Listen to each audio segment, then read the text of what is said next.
Well, I'm really excited about just connecting with you over the next, I don't know, however long it goes, maybe an hour, maybe two. But It's great to be here. yeah, one of the things I'll just, introduce, I have Lighthouse Window Cleaning is my company. And you and we met at the Chamber of Commerce, Roseville. We I did. think 4 years ago, I believe. And you were just starting your first location over in Roseville. And you hired us to wash the windows. Right. So That's been almost it's been over 5 years now 5 years. since we've been open. Yeah, this is our 6th year in business at Roseville, we're blessed. Yeah, it's like, and one of the things, because I'm going in and out of all three of your restaurants that we wash your windows, and I'm thinking, this is a well-run operation. And we serve a lot of different commercial clients. And the one thing that I recognize about people that want to take care of their windows is that generally there's layers in the business that are also taken care of, from the people to the involvement in the community. And that's what I want to touch on today is, the culture, the values, community connection. How do you create what you do here? Because I think it's really impressive. And we all know what's happened over the last 5 years, and where a lot of people have shut down, you've opened a new location. So, kudos to you for that. I think some of that was, no one was planning on what's happened in the last 5 years. No. And so we had plans and capital commitments for the first 2 restaurants, and then COVID happened, right? So we had to deal with that, even though we had made commitments that if we had looked back on, we maybe would have not made the second commitment, because we couldn't open for a year or two down in Sacramento. It was a trial in time, right?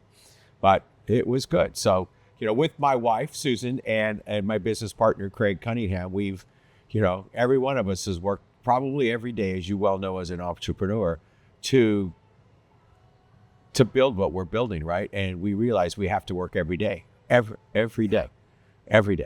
Yeah, every day. And keep working every day. keep delivering. Keep delivering. And you have to do a good job. My wife and I were here. We were going to see Jerry Seinfeld, and we came here and had dinner. And there's a feeling when you walk in, you're greeted. There's a welcoming energy.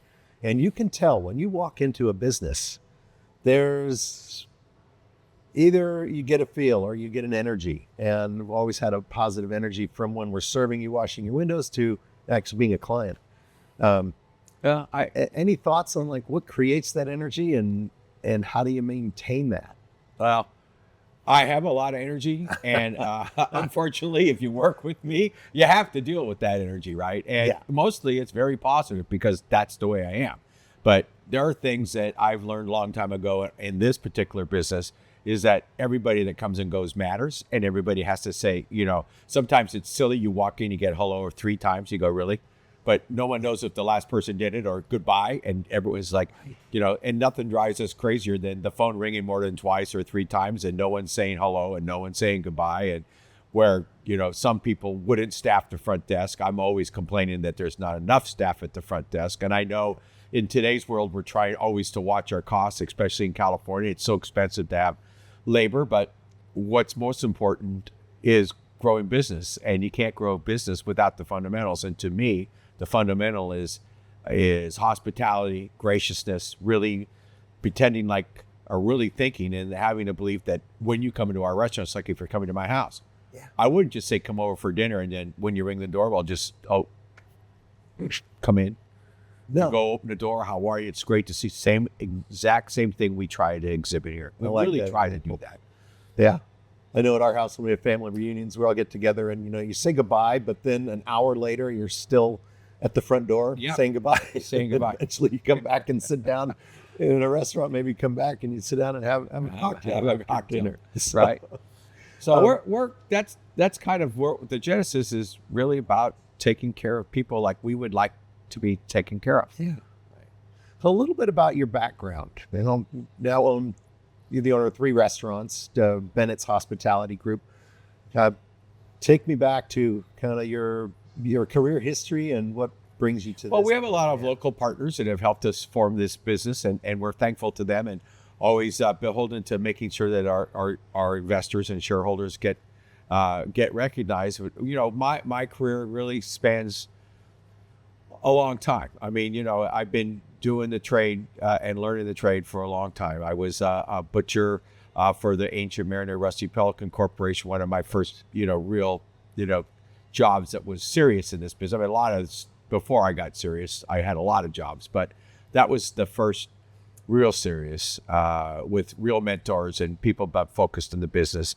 And then the Hotel Mac in Point Richmond, California in 1979, which the first big restaurant we opened as a chef. And then after that, really, went to the Olive Garden for a couple of years as they were very small and still developing. And right. when they told me they were going to open a restaurant a week, I kind of chuckled and said, "There's no way." And then they proved me wrong, and they continue to do $6 or $7 billion a year. Amazing. It's amazing. Yeah. And then after that, Alfredo sauce on anything, and people will come for 75 cents or $2 now. Right? It used to be free. I think they figured that gig out now. They try to sell you Alfredo sauce with breadsticks.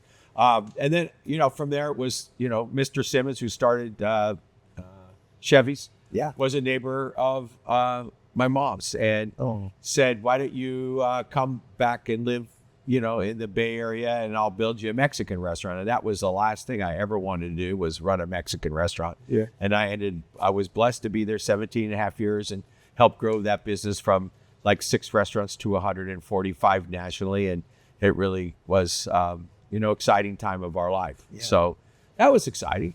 And then, as all things do, that came to an end. And then we started Paul Martin's with my partner, Paul Fleming, and Paul Martin's, our first restaurant was here in Roseville, so I could be close to home. And then, off we went.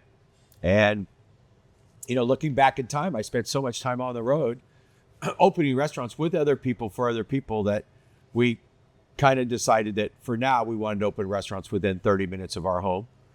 Right. Good. That we could be proud of, and that no matter how big we got, you couldn't take the core values from us, because as those other companies grew, their core values changed as different owners, different people got involved. So the local store marketing, the way we were always involved in the community, goes away when there's financial pressure. They say, "We're not going to do that. Exactly. We're not going to do that. We're not going to." And I understand that part, but when I live in a community, I don't understand it at all. Right. So we decided that with this venture that we would try to balance what we're doing and still be able to support the community. Good. Right. So here we are. And it's sort of reflecting, like I've as a window cleaning company, I started 17 years ago, but before that I was also in the restaurant business. And so I kind of have the awareness of, when I say, both sides of the glass. I know what goes on inside versus keeping the glass clean on the outside. But I had worked for Starbucks Coffee, Chipotle Mexican Grill, REI, and you see these brands, but I totally understand what you mean. Like, as you're working for a brand, you find yourself wanting to, still have that connection to community, but often the dollar. I don't know. This maybe a good question at this point would be, when you leave the corporate world and start our own business, are there things? Well, I'll speak for myself first. I think of things that, one, what do you want to keep? And you want to keep systems, you want to keep quality, but there's things you want to leave behind that is, I don't know, there are initiatives where, well, we made a mistake in the budget, so we're not going to give raises this year. We're only going to go 25 cents an hour raise because our budget was off. And I was like, well, that's just not right. I find myself in these dilemmas working in the corporate world where you want to take care of your people, but more about the dollar is, so these things often are just crisscrossing. And I remember one of the organizations I was working with had the 5 ways of being, and one of them was be genuine. And then they had this whole little book about how to be genuine. I'm like, that's not genuine. Right. But anyway. But you have to create jobs for the people in marketing and that, or whatever the operation support. So that's their job, to come up with those pamphlets, which then we have to preach, right. Go around and tell people. Yeah. To be genuine, rather can you just answer the door, get to the front door and answer the phone? I mean, it's really simple. In our restaurants, in our business, is pretty simple.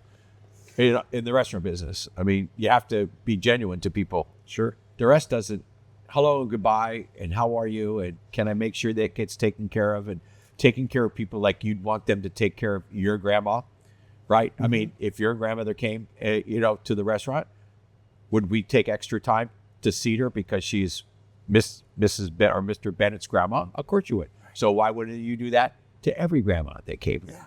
Make sure that they are comfortable and they get taken care of. I mean, I think that stuff matters a lot, and that's being genuine in our business, right? That's like family, like you said, just like someone coming to your door. Anything that you would like when you think about the corporate world that you're like, don't do, being in your own business, that you maybe leave behind versus? Yeah, to my own detriment. Yeah. I'm not really a meeting guy, right? Oh, yeah. Because I'm not sure. I'd rather, if you have things to talk to me about, come to the restaurant Friday night and follow me around and talk to me while we interact. The whole sitting down, having hours of meetings, and I used to fly to places to have meetings, and I could spend, hours, somebody prepping me for a meeting or writing meetings. And it always seems to me like there's too many meetings and not enough go, right? Right. Like, let's go and we'll figure out what we're doing. And probably to my detriment, I probably should have some more meetings, and I should be a better listener because, I was always a terrible listener. So it was really hard for me to go to meetings anyway, because my mind would start drifting about things I really needed to do, and I needed to be present. But I think meetings are the first thing that I read something once, if you're having a meeting, no chairs. Right. You stand up and you keep it within 15 minutes. Because everyone will get, there's no chairs, no water, no food. Let's just get it done. What do you call it? It's like an info dump. Yeah. Here we go. Learn. But the internet and how people communicate has completely changed today. And they like to do Zoom calls, which I still don't have a camera, so I'll happily get on a Zoom call. Yep. But you're not seeing me ever. I'm not here. There's no cameras. I don't have a camera. Yeah. I have big monitors. I can see you very well, but I'm not being seen. Yeah. But that kind of stuff goes away. I miss, when you shrink, I miss a bit of a collaboration with more senior people, because when you're an entrepreneur, you're kind of by yourself. You don't have somebody else that's kind of on your level that you can talk with, that has, so you have to go outside of your world, which I'm not very good at either, right, and find somebody else that's that way, because my excuse is always that I've got other things to do. Yeah. And if I have time, I'm going to try to spend it with my family, which I've been terrible about for so many years, because I was on the road all the time. Right. So, and now all your 3 locations are within a half a mile from your house. Half an hour from my house, so I can get to the restaurants and still get home, and I don't have to spend the night in a hotel. Yeah. Unless I choose to. Right. Right. And I think it's one thing, when I worked for REI, they had a big emphasis on work-life balance and being able to play as well as work. What do you do when you're not working? What do you like to do? Well, that'd be a great question. I like to go to the wine country and check out what's new. I like to spend time, with my wife. We like to play golf a little bit. She's a much better golfer than I am. I don't play that often. And my daughter likes to play golf. So, we're not good, but as a family, we like to go to the beach. So we try to get to San Diego or to La Jolla a couple times a year. And other than that, really, I like to be in the restaurants. I like the energy that I get from and I know it's good not to. We like to cook at home a little bit, but how much time are you in your restaurants versus out doing your own thing? Is there balance? In the restaurants, because I have such great operating partners that are in everyone operating, and a great partner in Craig Cunningham, who's really in charge of the day-to-day operations. I may be in the restaurants 20 hours a week. Okay. But, then I've got 30 hours of office time, which is, not my real gig, but as we develop our company, it's coming more and more my gig and less in the restaurants. So it goes up and down. Like this weekend, I'll be in the restaurants a lot because Craig's not in town this weekend. So I'm going to be to the detriment of my staff. They go, really? He has to be here the whole shift. Well, that's, I guess I had a manager once, and he told me, hire people better than you and get out of their way. Right. And I like to be hands-on, but I'm learning to be more hands-off if that's had a situation in 2020 where my daughter went to Hawaii and she was in a car accident. And I got the call, and she was in the hospital and was going to be there a while. And like, I guess I'm leaving tomorrow for Hawaii. And it was an eye-opener for me, because it was like, well, what about my business? And my operations manager, Dave, said, we got it. And my office manager, Tessie, says, we got it. Leave. And I'm like, but, and I left. My son was there. He was helping out, and he could do payroll, and actually talked to him how to do payroll over the phone. And everything went like really well. I'm like, oh, am I really need to be that involved? And in the 3 weeks, you know how many calls I got? 0. No calls. So that was sort of like this eye opener is, do we have people in place in our business that if we wanted to take time or go to La Jolla or do other things that we want to do, that, the business can still run. Well, I think as entrepreneurs, we don't think anyone can do our job. Yeah, I know. Right. And I had a life change a couple of years ago, or a year ago now, where I just was not working. And the doctor told me, you're not working for 6 months. And it came as a sudden shock, and they did better. Yes. The restaurants ran better. Mm-hmm. No one's waiting for me to second guess them, because I am opinionated. If you know me, I have an opinion about anything that happens in our restaurant. So now I have less of an opinion other than great job. Right. And trying to learn a new role for myself, which really is to get out of their way. I can provide the vision, and then just get out of their way and let them do it. And they're much better at it. Yeah. They're much better at it than I knew they were that good, but I never gave them a chance to be that good. And now they proved to me they're that good. And it's a blessing. Yeah. So there are a lot of things that have happened in this last year that make it even better to be here today. It's funny, we've had these similar paths where, it brings us to, not feeling like everything is dependent on us. Right. Yeah, that's 2019, you opened Roseville. 2020, you opened Fair Oaks. And then, was it last July, you have where we are now. We're in the Lone Tree location. Right. August of 2020, what is today? August 24? Yeah. August of 23. Well, it'll be 2 years in August already. Yeah. Do you find as you've added more stores or more locations, in some ways people say as you get larger, your job can become easier because there's more people, you have somebody overseeing each location. Has it gotten easier or has it gotten more difficult? It just got different. Yeah. Different. It gets different, right? Because when you have one restaurant, you could be in it all the time. I mean, you could actually be there every day, every shift, look at stuff, talk about stuff, coach people, all constantly ongoing. Well, then you have 2, then you have 3, and that really goes away, right? I mean, we go and coach. This week we have new items coming out, so I've been in the restaurants really looking at the new food to make sure it's the way we envision it, the way we want it to be. But the guys have to make it happen. The women and men that run our restaurants, they have to go take care of the business, not me. Right. My job's done now. I dreamed it up. We created the recipes, got them in all that kind of stuff, work with the team to get the product where it is. Now it's, my job to follow up and make sure it's right, but it's really their job to execute. And as you get bigger, which is not something we necessarily aspire to do, you have to add more layers, right? Next is a food guy person whose only job is to look at food and to work with me so that I can be less involved in food, but I want to be involved in food. So, you have, as you grow, things happen, right? And it's not just the growth that drives the growth. You have to consider all the other things that you're going to have to do when you add the fourth. People ask, when are you going to build your fourth one? I go, we're not done building the third one yet. We still don't open the door perfectly. Every guest that comes in those 3 restaurants, we still don't answer the phone right. There's a lot of things we don't do. So why don't we just focus on the 3 we have and develop some people from within? So if we grow, we have the people that work for us already that we can give opportunities to, right? And so that's part of, growing. It's like, how do we do this?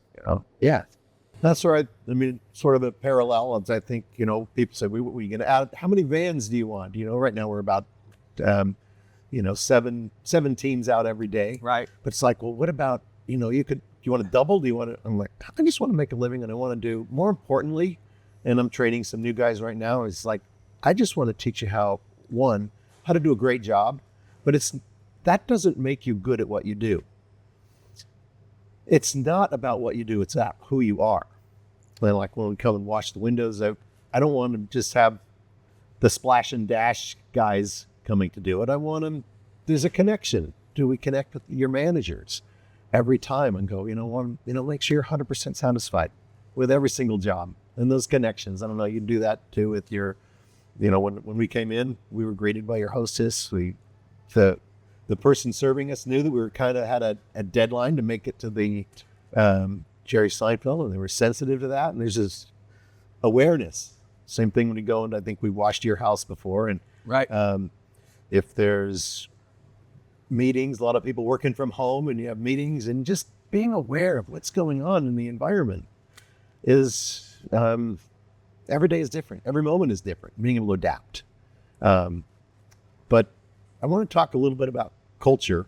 And I was talking to one of my friends, longtime friend, Floyd Royce, who, when I brought him up last time you and I were talking, you're like, I remember Floyd. He was one of the good ones. So I actually tried to get him to show up today for a cameo for this conversation. And he said, he goes, I would love to do that. But something that Floyd Royce said about you, Brian, and I think is really, telling of kind of person that you are and how you lead. He says, Brian Bennett was about us. He wanted to develop people and see people grow. And he says, I've had very few managers in my life that I feel that way about. And Floyd has worked for different companies. Right.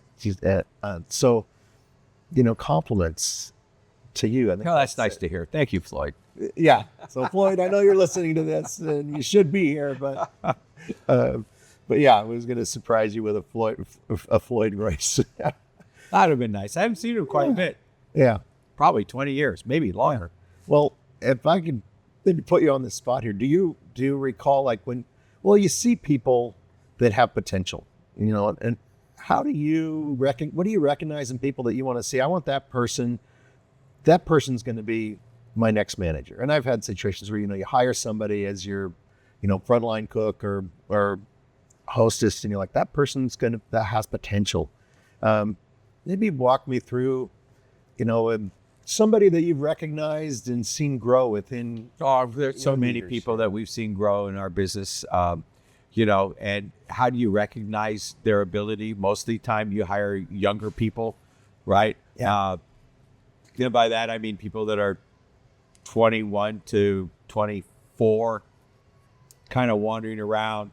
They get hired into the restaurant because it's an easy in to start. Mm-hmm. And then what do I see is like when someone's serious, how do I tell they're serious? When they're respectful to the people that they work with and those around them, and they listen, right? So when they're taught how to answer the phone or open the front door, say they start as a host or a hostess, that you're not repeating yourself, that they listen to what you said, mm-hmm. and then they go do it, right? The same with the people that start as food runners. They come in, they don't know anything about our food, and you start talking to them, and you come back 3 weeks later, and they go, "What's that?" They can tell you what's that, and what's this, that they're absorbing the information because they care to absorb that information, and they want to be successful. And then, they get the opportunity. There's so much opportunity right now. Craig is developing, I think he has 5 young people that are responsible, that help us in different restaurants at different times to be supervisors, that that know the procedures, that know how to respond at the end of the night or the pre-opening, how to do things the way that we like things done. And all of these people can continue to develop. Yeah. And we find that it's much easier, though a little longer, to develop people from within, because then they already have the culture. They're part of our culture, right? And part of the culture is do a great job so Mr. B is not around a lot. So that's part of the culture. Makes it a lot easier. Yeah. But their culture is part of, being serious about the food we serve and and have some fun, and make the company, make everybody here feel like we're having a good time. Yep. And at the same time, we have to be productive, right? We have to make money. Right. We can't have waste. We can't, so all those things go together. And when you become part of the culture, it's easy to do, but it's not easy to do. There's, you have to work when you have to work, right? Yep. Now I know, because I'm a little older, that when when they hired me, when I was a manager, I was working 60 or 70 hours. Today, they're not working that. And if you expect that, that's you're not going to get You're not going to get it. No. No, Yeah, because it's they very have a different much culture now. much different culture. Yeah. That's hard for me. I still have to remind myself that I'm in 2025. Well, and you've not shared that in 1975. previous conversations with me. Is like when you worked for some of these companies, you worked hard, and you worked harder than anybody else. Well, we worked longer than everybody did, but then if I got to work, I might as well work harder. Yeah. Because I always wanted to get ahead. And the people that work harder always get ahead. They always get it. Even there's people smarter than me, but they wouldn't put in the time. Yeah. Because they were smarter. So they could just get through it. Yeah. But if I work really hard the way I am, I learn it because I worked. So I may not be as smart as you, but I'll eventually learn what you know, and then I'll just pass you by because I have worked really hard. Right. My partner Craig is the same way. We just, we laugh at each other because we just keep working. You want to work hard. Right. Yeah. We want to work hard, and we want to see results. One time, my kids had to write an essay about their family. And I think it's third grade. When you're, tell us about your family. My daughter opens the essay with, "My mom is smart and my dad works hard." And they went on to say, "No, Dad, what we meant was, you're more street smart and Mom is more book smart." So, anyway, this is one of those. But yeah, it's a combination of hard work and being intelligent, and making intelligent decisions. And all of that is learned, right? You learn it. Yeah. Because you want to. Well, you have over 1,000 5-star reviews online. And do you celebrate those with your team? Or I know we've been talking a lot about the quality, but how do you continue to, in 3 locations, to have that kind of reputation? I know we try really hard. Yeah. I mean, we talk about it I know you have clean windows, so that helps. Well, it does help because it sets a tone. I mean, I'm very old school, and it starts with if you parked your car out there, you walked in today, what are the grounds clean going to the front door? So wherever I am, I always pick up. I make a point to pick up something when I come in, and I'm not telling the people at the front desk, but I'm making sure they see me throw trash away because it's like if I could do it, so could you, right? Right. And an old mentor of mine, John Slike, said, you got to look at it from the outside in. Is the parking lot clean? Set this nonverbal communication to the guests. Is the parking lot clean? Are the windows clean? Are the windows clean? When you come in the front door, does someone say hello and goodbye? Are we answering the phone the proper way? Before people get even past the hostess, we've already had a bunch of these triggers that we want them to have. You look around this restaurant and all the wine glasses are lined up. There's a reason for that. Yeah. Because I think it puts people at ease subconsciously. They're greeted and they're at ease as opposed to a tabletop that's not set properly. Subtle little things like that. Or subtle things. When you're looking at chairs, the chairs should be at an angle so people scoot in. And I never stop talking about it. And people, God, so he talks about us one more time about where the silverware goes and where the chairs goes. Because I never end. Because if you stop, it stops. Yeah. You have to talk about it, right? And our managers, the people that run our restaurants, our operating partners, they do a great job and they're competitive.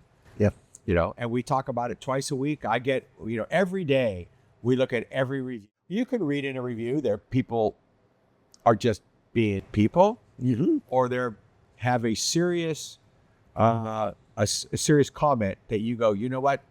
That person is only complaining or talking about one particular item that we had better control of. Yep.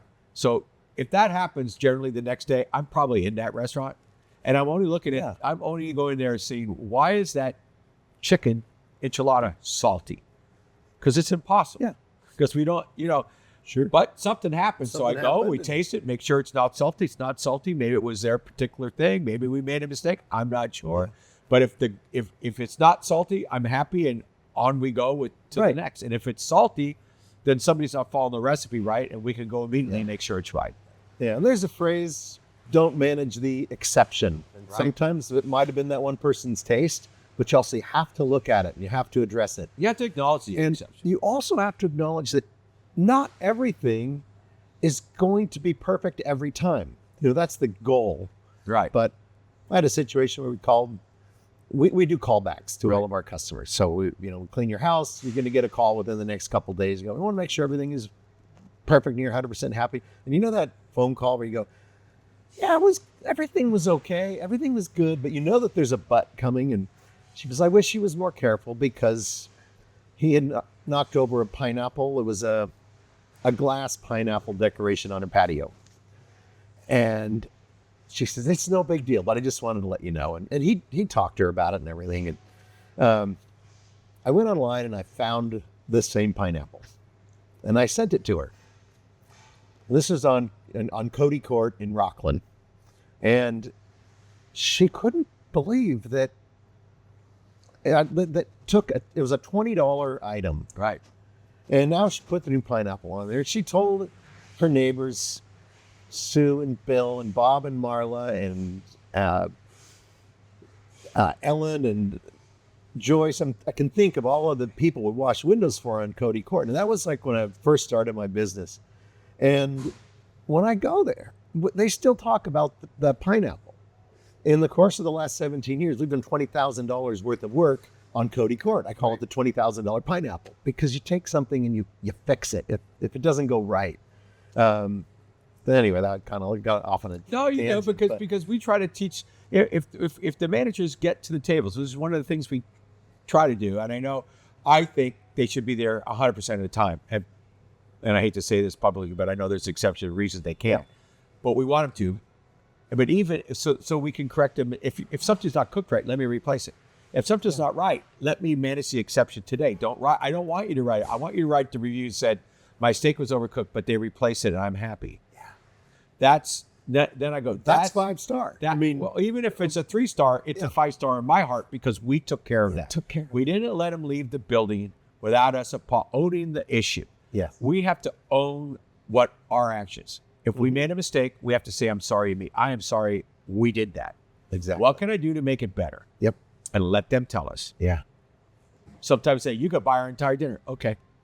No, we don't want to do that. Yeah. But if that's going to make them happy, sometimes we do. Yeah. Mostly people are so thankful that we care enough to even want to take care of them. Yeah. That they're like, hey, maybe you could just, could you make me another steak? And I don't care if I wait. I know it's going to take a minute, but whatever. Yeah. Kind of gets to where a term I use is like an investment in reputation. Yep. This time, sometimes, you're going to comp the meal because they're going to remember that. If it didn't go reputation is really important, right? So it's part of how we build our business. It is why we're involved in the community so much, and we try to do as many events as we possibly can and participate in things as much as we can in the community. And everybody wants us to do everything because we're active. We can't, and we're sorry, but there are some people that get better treatment because we've been working with them for so long that they kind of have a place in our hearts.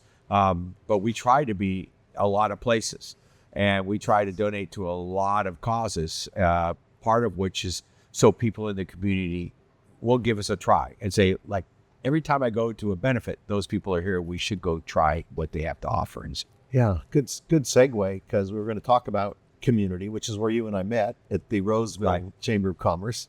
And I think you're members of a couple different, are you members of Rockland, Roseville? Rockland, Roseville, East Sacramento, Fair Oaks, pretty much. Yeah. Lincoln. So we're part of 5 or 6 of the And then I've run into you at, I think, Celebrity Waiter Lunch for Lighthouse Counseling. Yep. That's one I think was talking to your marketing. I'm blanking on her name. Jeannie. Yeah. Yeah. So, Celebrity Waiter Lunch, Heartstrings. We try to be part of what, my wife really handles that interaction with the community. And there's not a day goes by she doesn't get touched by people trying to get us to spend our money. We have to be, Right. like I said, we're in business to create value for our shareholders, and it's a very long-term commitment to the restaurant business. Is not a short-term investment. It Right. takes a long time to build business and grow business. Mm-hmm. So she's cognizant of that, but we also realize that if we're not in the community, we try to make that our, really how we advertise is through the community. Yeah, that's the most. Yeah, those really important. Those connections, man. You and I are a good example of that. Where, we've been working together. I think how many times we've washed windows at Bennett's between Right. 3 locations. It's a blessing. You talked about some of your food and maybe the inspiration of your menus and how you source the food here. To what local do you try and source locally? Or you mentioned Neiman Ranch, I think, where you get most of your meats. Well, some of our meats come from Yeah. Neiman Ranch. Okay.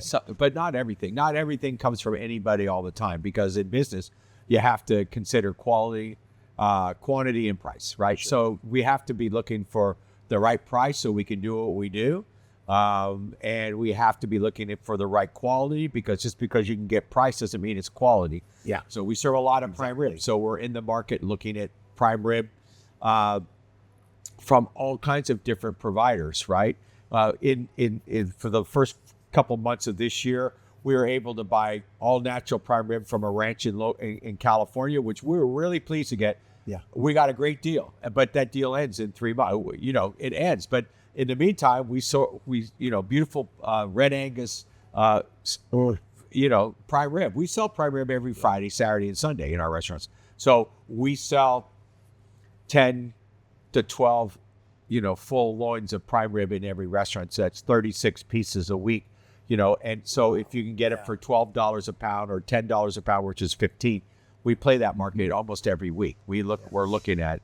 We have criteria, but we have to source. So I love being on your mailing list too, because I get these alerts for prime rib, Thanksgiving dinner, corned beef and cabbage for which you just had St. Patrick's Day. For St. Patrick's Day, and all I do. So we have to look at from a food sourcing perspective.